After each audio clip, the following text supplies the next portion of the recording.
You come home after a long, exhausting day at work. You open the front door, take a deep breath, and suddenly stop in your tracks. The living room looks like a war zone. The trash can is overturned, papers are shredded across the rug, and your favorite pair of shoes has been chewed beyond recognition. You slowly turn your head, and there they are.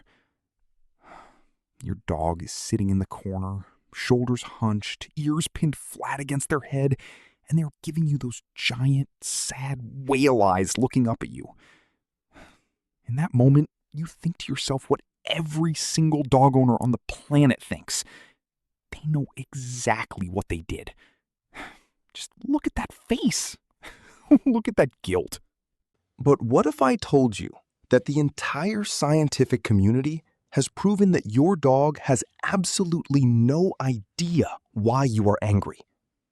That famous guilty look that the whole internet loves to share in viral videos is not an apology. It is a brilliant evolutionary survival mechanism. And understanding what is actually happening inside your dog's brain during these moments will completely change the way you see your best friend forever. We humans have a very powerful habit of projecting our own complex emotions onto our pets. In psychology, this is known as anthropomorphism.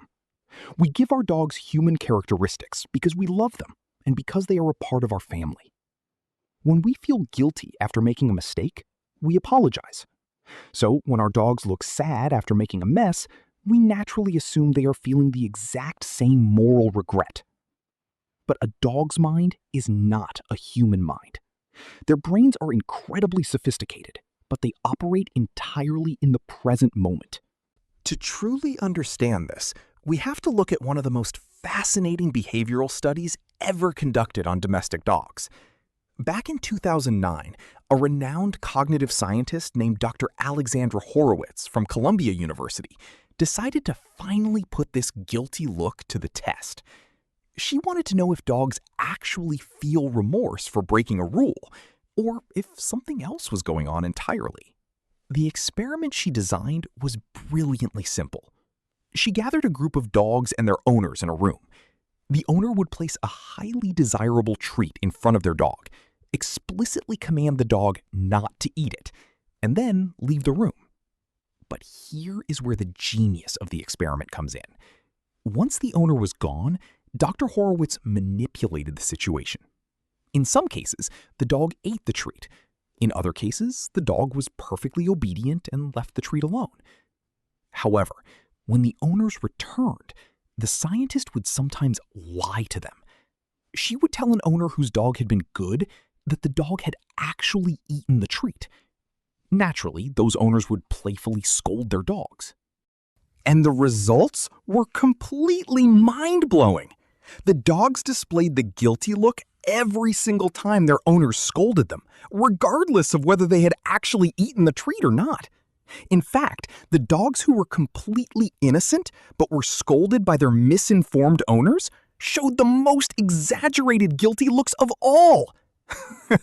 Even more revealing, the dogs who had actually disobeyed and eaten the treat, but whose owners returned happily because they were told the dog was good, showed absolutely zero signs of guilt.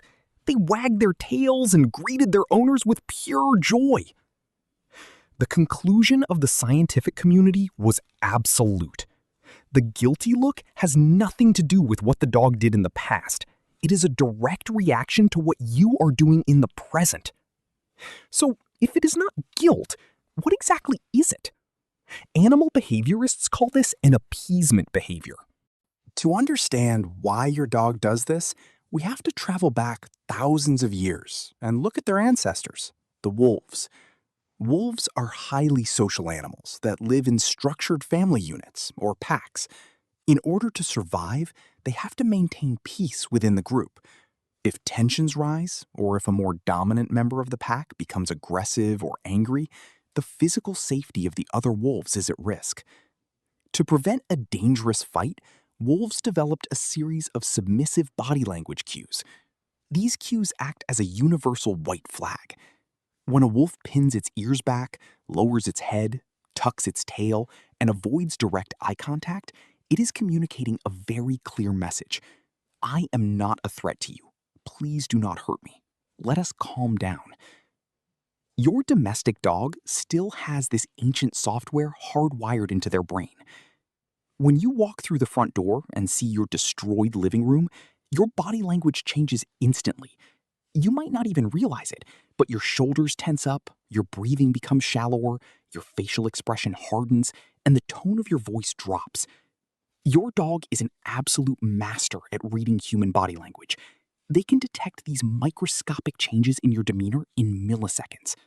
When they see you tense up, they do not think to themselves, "Oh no, my human has discovered the pillow I destroyed 3 hours ago." Instead, their brain signals an immediate warning. My leader is very angry right now, and I need to diffuse this situation immediately before it escalates. That adorable, guilty face is actually a sign of fear and stress. They are desperately throwing out appeasement signals to calm you down. The reason this happens is deeply tied to how dogs perceive the passage of time. We humans have what is called episodic memory. We can mentally time travel.